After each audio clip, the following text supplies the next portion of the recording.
ஒரு வழியா பார்த்தீங்கன்னு வச்சுக்கோங்களேன், டோர்னமெண்ட்ட கண்ல காட்டிட்டாங்க. ஸோ இந்த வாரம் 4 எபிசோட் பார்த்தீங்கன்னா, மேட்ச் அது இதெல்லாம் நடந்துட்டு இருக்கிறதுனால கொஞ்சம் பரவாயில்லையா போன மாரி இருந்துச்சு. ஸோ அடுத்த வாரம் பார்த்தீங்கன்னா வந்து 120 எபிசோட்ஸ் கம்ப்ளீட் ஆயிரும். ஸோ அதோட இது முடிஞ்சிரும். நமக்கே தெரியும் ஹார்ட் பீட் வந்து இந்த மந்த் எண்ட் வந்து ஸ்டார்ட் ஆகுது அப்படிங்கிறதுனால. சரி ஓகே வாங்க இந்த 4 எபிசோட ஸ்டார்ட்டிங்லேருந்து ரிவ்யூ பண்ணிடலாமா? நம்ம தியோ வந்து கேப்டன் அப்படிங்கிறப்போ கண்டிப்பா அந்த பொசிஷன ரீப்ளேஸ் பண்ணுறதுக்கு இப்ப யாராவது ஒருத்தர் குடுக்கணும். ஸோ அது ஆல்ரெடி நானே வந்து யோசிச்சு வச்சிருந்தேன். இது கண்டிப்பா அனுக்கு தான் குடுக்க போறாங்க அப்படின்னு. ஸோ அதே மாதிரி பார்த்தீங்கன்னா அனுக்கு தான் குடுக்குறாங்க. அண்ட் அஃப்கோர்ஸ் இதுவரைக்கும் காட்டுனத வச்சு பார்க்குறப்போ அவங்க அத டிசர்விங்கும் கூட.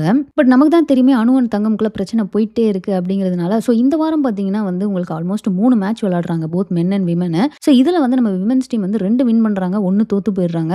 அதுலயும் பார்த்தீங்கன்னா இந்த அனு அண்ட் தங்கம் தாங்க மெயினா ஒரு மாரி கிளாஷ் ஆயிட்டு இருந்த மாரியே இருக்கும். இப்ப அனுவ வேற கேப்டன் ஆக்கிட்டாங்க அப்படிங்கிறப்போ ஒரு மேட்ச்ல பார்த்தீங்கன்னு வச்சுக்கோங்களேன், இந்த கடைசி ஓவர் வந்து தங்கம் வந்து சரியா ஃபார்ம்ல இல்ல அப்படிங்கிறதுனால அவங்க ஹாசினி அப்படின்னு சொல்லிட்டு இன்னொருத்தவங்கள வந்து பவுல் பண்ண சொல்லிடுறாங்க. பட் ஸ்டில் அந்த இடத்துல அவங்க ஒரு தப்பான டிசிஷன் எடுத்துடுறாங்க. ஆனா அதுக்கு வந்து இவங்க போயிட்டு சாரியும் கேட்குறாங்க தங்கம்ட்ட. ஆனா தங்கம் வந்து நீங்க வந்து பர்சனல் இஷ்யூஸ்லாம் கிரவுண்டுக்குள்ள கொண்டு வராதீங்கன்ற மாரி அவங்களுக்குள்ள வந்து திரும்ப ப்ராப்ளம் ஆயிரும். பட் இப்படி பிரச்சனையாவே போய்க்கிட்டு இருந்தவங்க பார்த்தீங்கன்னா, கடைசியில வந்து அந்த ஒரு அண்டர்ஸ்டாண்டிங் வருது. ஏன் அப்படின்னா நம்ம ரங்கன் போயிட்டு நெறைய விஷயம் பேசுறாரு. ஸோ அதுல வந்து அவங்களுக்கு ஒரு நல்ல அண்டர்ஸ்டாண்டிங் வந்துட்டு மேட்ச் முடியறப்போலாம் பார்த்தீங்கன்னா, பயங்கர திக்கு ஃப்ரெண்ட்ஸாவே ஆயிருவாங்க. மாத்தி மாத்தி புகழ்ந்துப்பாங்க. செம்ம ஷாட் பயங்கரம் அது இதுங்கிற மாதிரி. ஸோ ஒரு வழியா அவங்களோட டிராமா பார்த்தீங்கன்னா, ரொம்ப இழுன்னு இழுக்காம ஒரு மாரி கிராஜுவலா கொண்டு வந்து அவங்க இப்போ ஒரு நல்ல ஒரு பாண்டிங் வந்து அவங்களுக்குள்ள வந்த மாரி காட்டியிருக்காங்க. ஸோ இது போக பார்த்தீங்கன்னா, நம்ம தியோ வந்து இன்னமுமே நம்ம மாதேயன் வந்து ப்ராமிஸ் பண்ணிட்டு தான் இருக்கிறாரு. கண்டிப்பா நான் உன்ன மேட்ச் ஆட வைப்பேன். நீ கொஞ்சம் கோஆப்பரேட் பண்ணு அப்படின்னு சொல்லிட்டு அவங்களுக்கு பிசியோ அது இதெல்லாம் பண்ணிட்டு, அவங்களையும் சைட் பை சைட் காட்டுறது வந்து நல்லா இருக்கு. ஏன்னா, திடீர்னு வந்து அவங்க மேட்ச் ஆடுறாங்க அப்படின்னு காட்டாம, என்னென்னலாம் பண்ணிட்டு இருக்காங்க, ஹீலிங் எப்படி போயிட்டு இருக்கு அப்படிங்கிறதையும் வந்து விடாம நமக்கு காட்டிட்டு இருக்காங்க.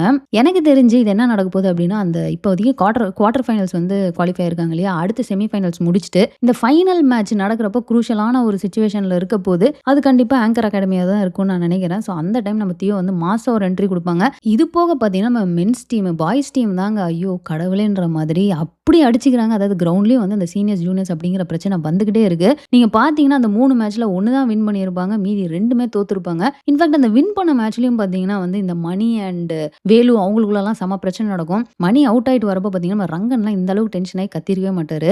"உனக்கெல்லாம் அறிவே இல்லையா? வா வந்து உட்காரு. சும்மா வேடிக்கை பாரு அவங்க அடிக்கிறத" அப்படிங்கிற மாரிலாம் வந்து சொல்வாரு. பவர் பிளேல வந்து நான் ஆடுறேன். ஏன்னா வந்து அந்த லெஃப்ட் ஆர்ம் வந்து பவுலரு. என்னால கம்ஃபர்டபுளா வந்து அட்டாக் பண்ண முடியும் அந்த பவுலர அப்படின்னுவாரு. பட் அத நம்ம வேலு வந்து ஒத்துக்க மாட்டாரு. ஸ்ட்ரைக்கே குடுக்க மாட்டாரு. அண்ட் அதே மாரி பார்த்தீங்கன்னா, அந்த இடத்துல ஒருத்தர் ரொம்ப நேரமா சுத்திட்டு இருப்பாரு ஒரு சீனியரு. "நீங்க ரிட்டயர் ஆயிருங்க. நீங்களாவே அவுட் ஆயிட்டு போயிருங்க" அப்படின்னு சொன்னா அவரும் கேட்டுருக்க மாட்டாரு. அந்த மேட்ச பார்த்தீங்கன்னா தோத்துருவாங்க. பட் கடைசியா பார்த்தீங்கன்னா, மாதையன் வந்து அப்பவும் விடாம போய் ஜூனியர்ஸ்ட்ட தனியா பேசுவாரு. அதே மாரி நம்ம ரங்கன் பார்த்தீங்கன்னா, சீனியர்ஸ்ட்ட பேசுற மாரி ஒரு சீன் இருக்கும். அது நல்லாருக்கும். அவங்களோட லைஃப்ல பாஸ்ட்ல நடந்த விஷயங்கள் அதாவது இவங்க ஜூனியர்ஸா இருந்தப்போ சீனியர்ஸ் இவங்கள எப்படி ட்ரீட் பண்ணாங்க? எவ்வளோ நாள் இவங்க சப்ஸ்டிட்யூட்டா இருந்தாங்க. இவங்களுக்கு சான்ஸே குடுக்க மாட்டாங்க.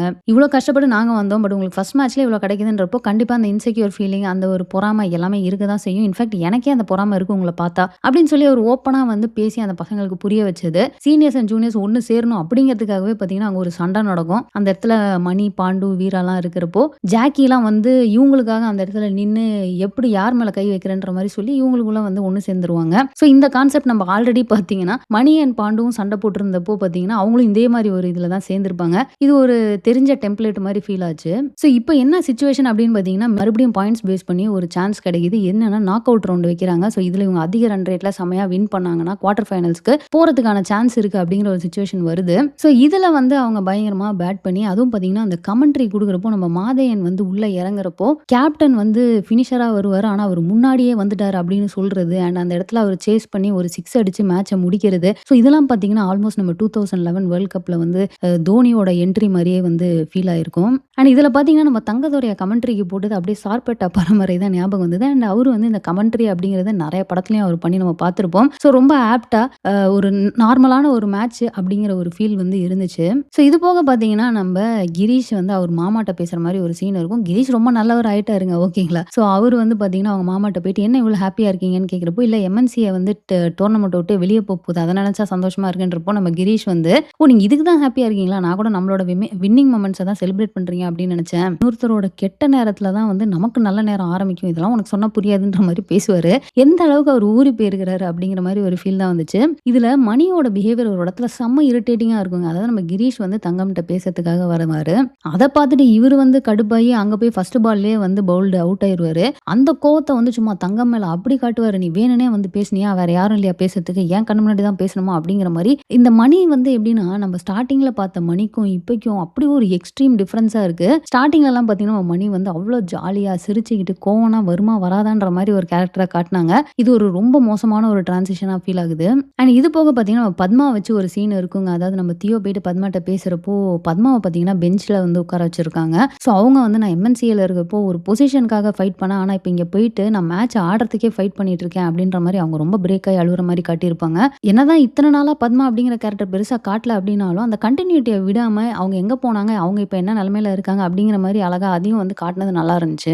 முன்னாடியே வந்து எக்ஸ்பெக்ட் பண்ண ஒரு விஷயம் என்ன அப்படின்னு பார்த்தீங்கன்னா, அவங்க மாதையனோட அம்மா வந்து பிளட் வாமிட் பண்றப்போ, அவங்களுக்கு வந்து கேன்சர் அப்படின்னு சொல்ல போறாங்க. இது ஒரு மாரி ரொம்ப டிப்ரஸிங்கா போகுது அப்படின்னு நெனச்சேன். கடைசில பார்த்தா அவங்களுக்கு ஒண்ணும் இல்ல அப்படின்ற மாரி கொண்டு போயிருப்பாங்க. அப்பாடா! அப்படின்னு ஒரு ரிலீஃப் இருந்தது. கடைசில பார்த்தா இந்த வாரம் வந்து இது எபிசோட் முடிக்கிறப்போ, அவங்களுக்கு வந்து கேன்சர் அப்படிங்கிற மாரி வந்து சொல்ட்டாங்க. அந்த சீன் நல்லாருக்கும். அதாவது அவங்க அம்மா வந்து பையன்ட்ட சொன்னா வந்து டிஸ்ட்ராக்ட் ஆயிருவானோ அப்படின்னு சொல்லிட்டு, ஜாக்கிக்கு கால் பண்ணி வந்து சொல்லுவாங்க. பின்னாடி வந்து அவங்க டீம் வந்து வின் பண்ணதுக்காக மாதையன்லாம் பார்த்தீங்கன்னா, அந்த பெஞ்ச் மேல ஏறி நின்னுட்டு செம்மையா டான்ஸ் ஆடி செலிப்ரேட் பண்ணிட்டுருப்பாரு. ஸோ அவங்க அம்மாக்கு என்ன நடக்குது என்னன்றதே தெரியாம அவர் அந்த பக்கம் செலிப்ரேட் பண்ணிருக்க மாரி காட்டியிருப்பாங்க. ஸோ அந்த சீன் ஒரு மாரி பார்க்கறதுக்கே கொஞ்சம் ஒரு மாரி பாவமா, கஷ்டமா இருந்தது. ஸோ இப்ப பார்த்தீங்கன்னா, இந்த 4 எபிசோடோட எண்டுல உங்களுக்கு both men and women team வந்து குவார்ட்டர் ஃபைனல்ஸ்க்கு குவாலிஃபை ஆயிருக்காங்க. ஸோ கண்டிப்பா அடுத்த வாரம் வந்து பயங்கர விறுவிறுப்பா போகும். Quarter finals, semi finals, finals அப்படின்னு சொல்லிட்டு. ஸோ அவ்வளோதாங்க. நீங்க இந்த 4 எபிசோட ஆல்ரெடி பார்த்துட்டீங்க அப்படின்னா, நீங்க என்ன ஃபீல் பண்ணீங்க அப்படிங்கிறத மறக்காம கமெண்ட்ல போட்டுருங்க. ஸோ இந்த வீடியோ நான் இதோட முடிச்சுக்கிறேன். இந்த வீடியோ பிடிச்சா லைக் பண்ணுங்க. உங்க ஃப்ரெண்ட்ஸ் எல்லாமே ஷேர் பண்ணுங்க. மறக்காம சேனல சப்ஸ்கிரைப் பண்ணி சப்போர்ட் பண்ணுங்க. தேங்க்ஸ் ஃபார் வாட்சிங். Bye by.